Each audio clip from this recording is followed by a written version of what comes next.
আজকে আমি একটা জিনিস খুব অবাক হই, খুব অবাক হচ্ছি ইদানিং বিশেষ করে। সেটা কি, আমার বোনের বিয়ে লেগেছে, তা একটা ঘটক এসেছে, তা আমাকে বলছে মমতাজুল ভাই আপনার বোনের জন্য একটা ভালো ছেলে দেখেছি। আচ্ছা কি ভালো ছেলে?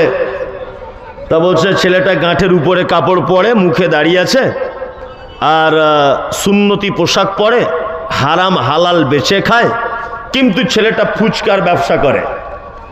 তা আমার মা এটা শুনে পাশের রুম থেকে বলছে এর থেকে ভালো ছেলে আর নাই। মানে ছেলেটা কিন্তু ইমানদার, কিন্তু ফুচকার ব্যবসা করে, এই জন্য আমার মা বলছে এর থেকে ভালো ছেলে নাই। তা ঘটক তখন বলছে ঠিক আছে, আবার ভালো ছেলে পেলে আপনাকে বলবো। তা এক সপ্তাহ পরে ঘটক আবার এসে আমার মাকে বলছে চাচিমা আপনার মেয়ের জন্য একটা ভালো ছেলে দেখেছি, ছেলেটা রায়গঞ্জ কোনো এক হাই স্কুলের মাস্টার, তবে ছেলেটার একটা দোষ আছে, গাঁটের নিচে কাপড় পরে, মুখে দাড়ি নাই, হারাম হালাল বোঝে না, আর মাঝে সাঝে মাজারে গিয়ে সেজদা দেয়, চলবে? আমার মা তখন বলছে ওরে বাবা এত ভালো ছেলে চলবে না, এ তো ভালো ছেলে। ভালো করে বোঝার চেষ্টা করবেন, এ তো কি ভালো ছেলে। তা আমি তখন বলছি মা ও যে মাজারে সেজদা দেয় বলছে, তা এটা কি আমার বোনের জন্য ঠিক হবে জামাই করা? তা আমার মা বলছে মাঝে সাঝে দিলে অসুবিধা নাই। কি বুঝলেন? আজকে আমার বোনের বিয়ে হয়ে গেল মাজারের সেজদা দেওয়া লোকটার সাথে। খুব ভালো করে বুঝবেন, ওইদিকে যান, ওইদিকে গিয়ে বলুন। খুব ভালো করে বিয়ে হয়ে গেল, ভালো করে বুঝবেন। আমার বোনের বিয়ে হবার পরে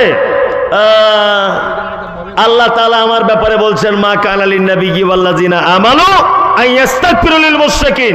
মুমতাজুল ইসলাম তুমি আর কোনোদিন তোমার নিজের বোনের জন্য ক্ষমা চাইতে পাবে না, কোনোদিন চাওয়া যাবে না। শুনুন একটা কথা বলি, আমি যত বড়ই মৌলবী হই, আমি যত বড়ই আলেম হই, আমার আব্বা যদি মাজারের সেজদা দেওয়ার পরের দিন মারা যায়, আর আমার আব্বা যদি তওবা করার সুযোগ যদি না পায়, তাহলে আমি আমার বাপের জন্য আর ক্ষমা প্রার্থনা করতে পারবো না, কখনোই নয়। আল্লাহ তাআলা ওই জন্য বলে চলাও কান উলি কুরবা, যদি সেই মুশরিক যে শিরকে আকবার করা অবস্থায় মারা যায়, এইরকম মুশরিক, তার জন্য ক্ষমা প্রার্থনা করা চলবে না। সে যদি তোমার নিকট আত্মীয়, মানে তোর বাপ মা, তোমার বোন, তোমার ভাই, যেই হোক না কেন, তার জন্য আর কোনোদিন ক্ষমা প্রার্থনা করা যাবে না। তাহলে মুশরিক কাকে বলে বুঝতে পারলেন? মুশরিকরা জান্নাতে যাবে বলে মনে হয়? বর্তমানে কিছু মানুষ আছে না নেই, যে কবরের ভিতরে মানুষকে মাধ্যমে আল্লাহকে ডাকছে কি যাচ্ছে না? যাচ্ছে। আবার বলছে আমাদের পীর সাহেব জীবিত থাকা অবস্থায় যত পাওয়ার ছিল, মরার পরে পাওয়ার বেড়েছে। কি বলছি বুঝতে পারছেন না? বলছে পীর সাহেব বেঁচে থাকা অবস্থায় যে পাওয়ার ছিল, মরার পরে পাওয়ার বেড়েছে, তাই তো? আপনাকে একটা কথা আমি বলি, খুব মনোযোগ দিয়ে শুনবেন। আচ্ছা বলুন তো দেখি, হযরত আবু বকরের নাম শুনলে আমরা কি বলি? রাদিয়াল্লাহু তাআলা আনহু। বাংলা মানে আল্লাহ তুমি তার উপর রাজি হও, আল্লাহ তুমি তার উপর খুশি হও, তাই তো? আচ্ছা হযরত ওমর একই, হযরত উসমান একই, হযরত আলী একই। এবার বলুন তো আল্লাহর নবীর নাম শুনলে কি বলতে হয়? বাংলা মানে কি? আল্লাহ তুমি তার উপরে শান্তি বর্ষণ করো, তাই তো? শান্তি বর্ষণ করো। আচ্ছা এবার বলুন, আমি মুহাম্মদ সাল্লাল্লাহু আলাইহি ওয়াসাল্লামের নাম বললাম মুহাম্মদ, আপনারা কি বলবেন? সাল্লাল্লাহু আলাইহি ওয়াসাল্লাম। বাংলা মানে আল্লাহ তুমি নবীর উপরে শান্তি বর্ষণ করো। তা আপনি নবীর জন্য দোয়া করলেন না নবীর কাছে দোয়া চাইলেন? কোনটা? নবীর জন্য দোয়া করলেন, তাই না? দোয়া চাইলেন না। এবার বলছি আপনাকে, হযরত আবু বকর, ওমর, উসমান, আলী, পৃথিবীতে যত বুজুর্গানে দিন, আল্লাহর ওলি, খাজা মঈনুদ্দিন চিশতি, ইমাম আবু হানিফা, ইমাম বুখারী, ইমাম ইবনে তাইমিয়া, পৃথিবীতে যত আল্লাহর ওলিরা বা যত জ্ঞানী লোকেরা আছে সব জ্ঞানী লোকদের আমি এই পাল্লাতে তুললাম, আর এই পাল্লাতে আল্লাহ নবীকে তুললাম। বলুন তো কোন পাল্লা বুজুর্গিতে ভারী হবে? আল্লাহ নবীর পাল্লাটা ভারী হবে না? ভারী হবে কি হবে না? ইমানদারের দিক থেকে ভারী হবে। তাহলে পৃথিবীর সব থেকে দামি মানুষ মুহাম্মদ সাল্লাল্লাহু আলাইহি ওয়াসাল্লাম, তার জন্য আমরা দোয়া করি যে আল্লাহ তার উপরে শান্তি বর্ষণ করো। তা মুহাম্মদ সাল্লাল্লাহু আলাইহি ওয়াসাল্লামের থেকেও কি তোমার পীর সাহেব বড়? তা তুমি ওর কাছে দোয়া করো কেন? তুমি ওর কবরে দোয়া চাইতে যাও কেন? হ্যাঁ, মদিনাতে আল্লাহ নবী সাল্লাল্লাহু আলাইহি ওয়াসাল্লাম শুয়ে আছেন। কোথায়? মদিনাতে। আমি তো প্রত্যেক মাসে মাসে প্রায় যাই মক্কা মদিনাতে। ওখানে গিয়ে একবার কবরের সাইতে হাতটা তুলবেন তো, শুধু একবার হাতটা তুলবেন, পুলিশ সঙ্গে সঙ্গে আপনার হাত নামিয়ে দিবে। এই হাজি, কাবার মালিকের কাছে দোয়া চাও। এদিকে দোয়া চাইছো কেন? কাবার মালিকের দিকে যাও, চলো ওইদিকে ফিরো। মানে পশ্চিম দিকে মুখ করিয়ে দেবে পুলিশ আপনাকে ঘুরিয়ে। তার মানে বলতে চাইছে কাবার মালিকের কাছে দোয়া চাও। নবীর কবরে দোয়া চাওয়া যাবে না। নবীর কবরে যদি দোয়া চাওয়া না যায়, তাহলে সব গাঁজাখোর মাতাল এদের কাছে দোয়া চাওয়া যাবে? হ্যাঁ, একদম যাবে না। আল্লাহু আকবার, কি বড় চিটার! চিটারের তো কোয়ালিটি থাকে। এমন করে বলছে মনে হচ্ছে জান্নাত ওর বাপের রেজিস্ট্রি করা আছে। এমন করে বলছে যে জান্নাত মনে হয় আগে থেকে বুকিং করা আছে ওর, অথচ জাতিকে ধোঁকা দিচ্ছে। কি বললাম বুঝলেন? একটা কথা আপনাদেরকে বলি, একটা গল্প বলি। এগুলো বক্তব্য দিতে গিয়ে আলেম ওলামাদের অনেক কাজ হবে। বাদশাহ হারুন রশিদ, বাদশাহ শাহজাহান, তার কাছে একটা লোক এসেছে। তার লোকটা একটা বাঁশ কাঁধে নিয়ে এসেছে। আগেকার দিনে বাঁশের দুই সাইডে ধান বেঁধে ধান আনতো, ওটাকে আপনাদের কি বলে? বাহক। ওই বাহক একটা লোক নিয়ে এসেছে কাঁধে করে, আর বাহকের একদিকে আছে একটা খাঁচা, আর একদিকে আছে একটা পাখি ধরা ফাঁদ। তা বাদশাহ শাহজাহান জিজ্ঞাসা করছে, এই কি ব্যাপার, তোমার বাহকে খাঁচার ভিতরে পাখি কেন, আর তোমার ওইদিকে পাখি ধরা ফাঁদ কেন? তখন ওই বাহকওয়ালা বলছে, বাদশাহ, ও বাদশাজি, গভীর জঙ্গলের ভিতরে আমি এই খাঁচাটা রেখে দিই, আর পাশে পাখি ধরা ফাঁদটাকেও রেখে দিই, আর এই পাখিটা নিজের ভাষাতে ডাকে, আর ওর স্বজাতিরা ওর ডাক শুনে ওর সঙ্গে দেখা করতে এসে ওই ফাঁদে পড়ে যায়, আর আমি জবাই করে করে পাখিগুলোকে খাই। বাদশাহ শাহজাহান তখন বলছে, এক কাজ করো তো, তোমার বাহকে যে পাখিটা আছে পাখিটাকে আমার কাছে দাও, পাখিটাকে আমার কাছে আনো। বাদশাহ পাখিটাকে ধরে একেবারে কচ কচ কচ কচ কচ কচ করে কেটে দিল। বাহকের মালিক বলছে, বাদশাহ, আপনি আমার রুজি রুটি মেরে দিলেন, আপনি আমার রুজি রুটি মেরে দিলেন। আমি এই পাখিটার ডাকের কারণে অন্যান্য পাখিদের ধরে ধরে খেতাম, আপনি সেই খাওয়াটা বন্ধ করে দিলেন। তখন বাদশাহ বলছে, শোনো, যে পাখি মিথ্যা অভিনয় করে তার স্বজাতিকে ডেকে এনে মালিকের খাদ্যর উপযুক্ত করে দেয়, এই মুনাফিক পাখিকে বাঁচিয়ে রাখা ঠিক নয়। যারা আজও পর্যন্ত দাড়ি রেখে টুপি পরে পাঞ্জাবি পরে নিজেদেরকে পীর আল্লাহর ওলি বলে, নিজেদেরকে বাবা দরবেশ বলে জাতিকে টেনে এনে নিজেদের দিকে জাহান্নামের রাস্তার দিকে পরিচালিত করছে, আমার মনে হয় হযরত ওমরের জামানা যদি হতো এদের পাছার চামড়া তুলে দিত। কি বলছি বুঝতে পারছেন? হযরত উসমানের জামানা যদি হতো এদের পাছার চামড়া কি করত? তুলে দিত। আল্লাহু আকবার। জাতিকে আলেম ওলামাদের কাজ জান্নাতের দিকে আনা, জান্নাতের পথে দেখিয়ে দেওয়া, এটা আলেম ওলামাদের কাজ। কিন্তু আজকে সব থেকে বড় ধোকায় পড়ছে মানুষ এই বড় পাঞ্জাবি টুপিওয়ালা আমাদের মতো মানুষদেরই জন্যে। মানে চিনতেই পারছে না মানুষ যে কে আলেম আর কে বক্তা আর কে শ্রোতা আর কে যে কি বোঝা বড় মুশকিল। আর দাঁড়িয়ে পেচ্ছাপ করে কিচ্ছু জানে না। হ্যাঁ, জলসার দিনে বড় স্টেজে পাঞ্জাবি পরে আর পায়জামা পরে এমন করে বক্তব্য রাখছে যে এই মনে হচ্ছে ইসলামের সব থেকে বড় লিডার, সব থেকে বড় লিডারে। কি বলছি বুঝতে পারছেন তো? আল্লাহু আকবার।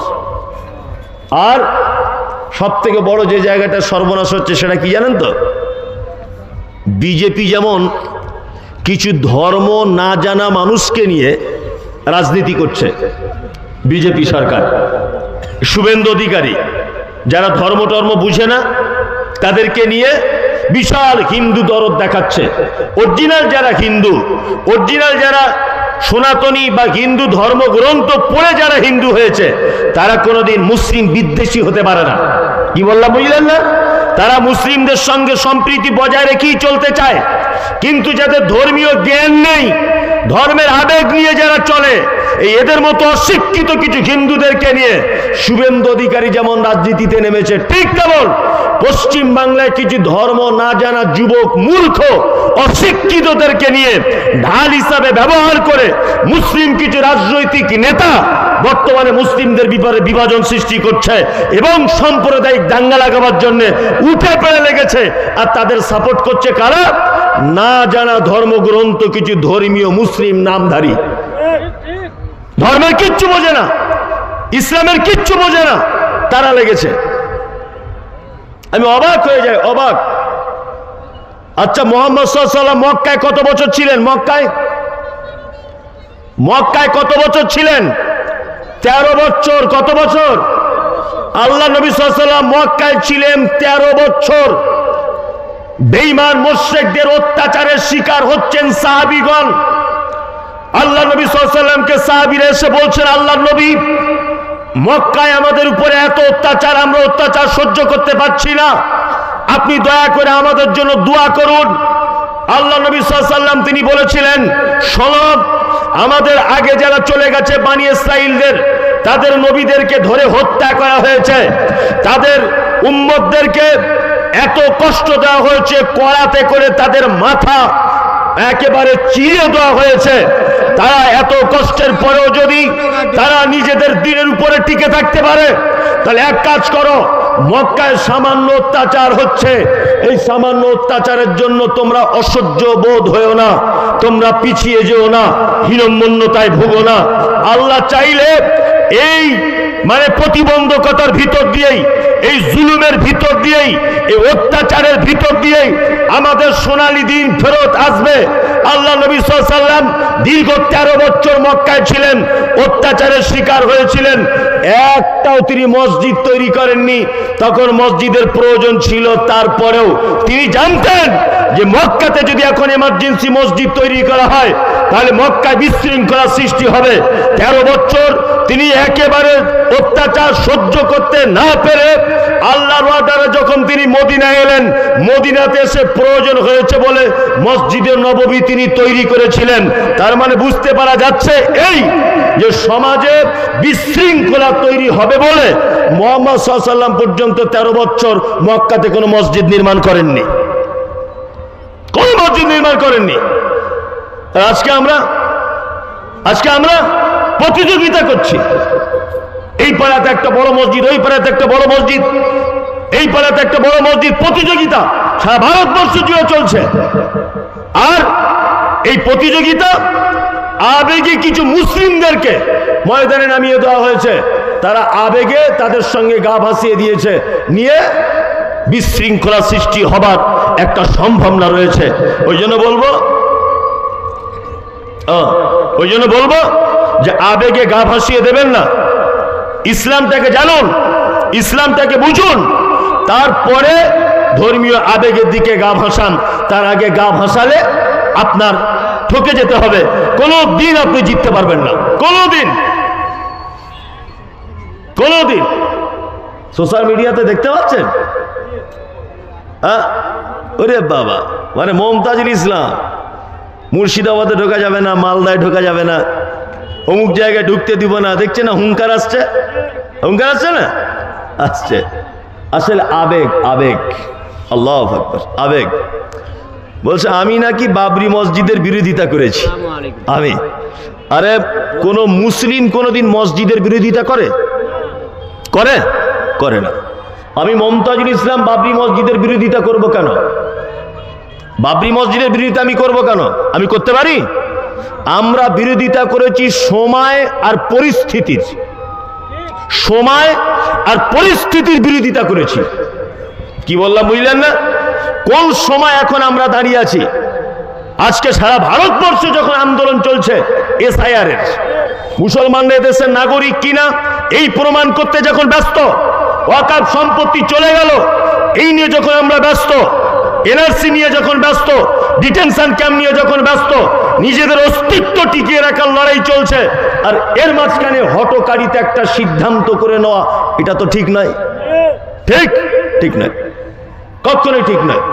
এখন আমি যদি কেউ বলে থাকে সোশ্যাল মিডিয়াতে যে আমি বিরোধিতা করছি, আমি তাদেরকে বলবো যে আমি বিরুদ্ধের লোক নয়, আমি পরিস্থিতি আর সময়ের বিরোধিতা করেছি, সময় আর পরিস্থিতি বিরোধিতা করেছি। যাই হোক, ওর লোক চলে যাচ্ছে। তো একজন ভাই 2000 টাকা দিয়েছেন মাদ্রাসার জন্য, আর আমাকে কমিটি বারবার বলছে যে চাঁদার জন্য কিছু বলুন। বনবাড়ির সেলিম ভাই 2000 টাকা দিয়েছেন, আলহামদুলিল্লাহ। আল্লাহুম্মা সাল্লি আলাইহি আল্লাহুম্মা বারিক আলাইহি। আসলে রাত তো অনেক হয়ে গেছে, এখন যতই ভালো বক্তব্য হোক আর মন্দ বক্তব্য হোক, মানুষ আর থাকবে না। প্রতিটা মানুষের এখন মন বিছানার চাদর কম্বলের দিকে চলে গেছে, তাই না? ওই জন্য আর এখন বক্তব্য হাজার হলেও আর চলবে না। ওই জন্য কমিটিও আমাকে বলছেন বারবার যে চাঁদার জন্য বলুন। আলহামদুলিল্লাহ, মাদ্রাসা দেখলাম তো একটা বিশাল মাদ্রাসা আপনারা চালাচ্ছেন, দেখেও ভালো লাগলো। আর অনেক জায়গার উপরে মাদ্রাসাটা, তা অবশ্যই মাদ্রাসা মসজিদের পক্ষে আমরা কেউ মাদ্রাসা মসজিদের বিপক্ষে নয়, বিপক্ষে কেউ নয়, আমি মমতাজুল ইসলামও নয়। মাদ্রাসাগুলোকে টিকিয়ে রাখতে হবে, কারণ ইসলাম বাঁচানোর সব থেকে বড় হাতিয়ার হচ্ছে এখন মাদ্রাসা, তাই না? এখান থেকে কোরআনের শিক্ষা হবে, এখান থেকে ইসলাম বাঁচানোর জন্য সৈনিক তৈরি হবে, ইসলামের সৈনিক, অর্থাৎ আলেম ওলামারা, তারা আগামী দিনে ইসলামের হয়ে কাজ করবে ইনশাআল্লাহ। একটা কথা মাথায় রাখবেন, মাদ্রাসা যতদিন আছে ইসলাম ততদিন থাকবে। আল্লাহর দিন আল্লাহ বাঁচিয়ে রাখবে, এটা ভিন্ন ব্যাপার, কিন্তু দুনিয়াবি দৃষ্টিকোণ থেকে মাদ্রাসার ব্যাপক হারে প্রয়োজন রয়েছে না? নেই? রয়েছে। মানুষ তো থাকবে না। আর একটা পানি পড়ছে খুব, এখানে এটাই সমস্যা হয়ে গেছে, খুব পানি পড়ছে। মাথা ভিজে গেল না? বলছে মাথা ভিজে গেল, এটা একদমই সত্য। মানে আজকেই এটা হচ্ছে, কালকে আবার এটা ছিল না, কালকে এটা ছিল না। যাই হোক, আপনারা মাদ্রাসার জন্য সকলে একটু আগিয়ে আসুন। আমার সেলিম ভাই উনি দিয়েছেন 2000 টাকা। আল্লাহুম্মা সাল্লি আলাইহি আল্লাহুম্মা বারিক আলাইহি। আল্লাহ তুমি আমাদের দাতাদের দানগুলোকে গ্রহণ করে নাও, বলুন আমিন। যারা আছেন আপনারা কিছু দিলে দেন, যারা আছেন আপনারা কিছু দিলে অবশ্যই দেন, অবশ্যই দিয়ে দেন কিছু আপনার আল্লাহর রাস্তায়। জি, যারা দিবেন বলে মনে করছেন কিছু অবশ্যই দিবেন, কারণ প্রতিষ্ঠানগুলো আপনাদের আর্থিক সহযোগিতার কারণেই চলছে।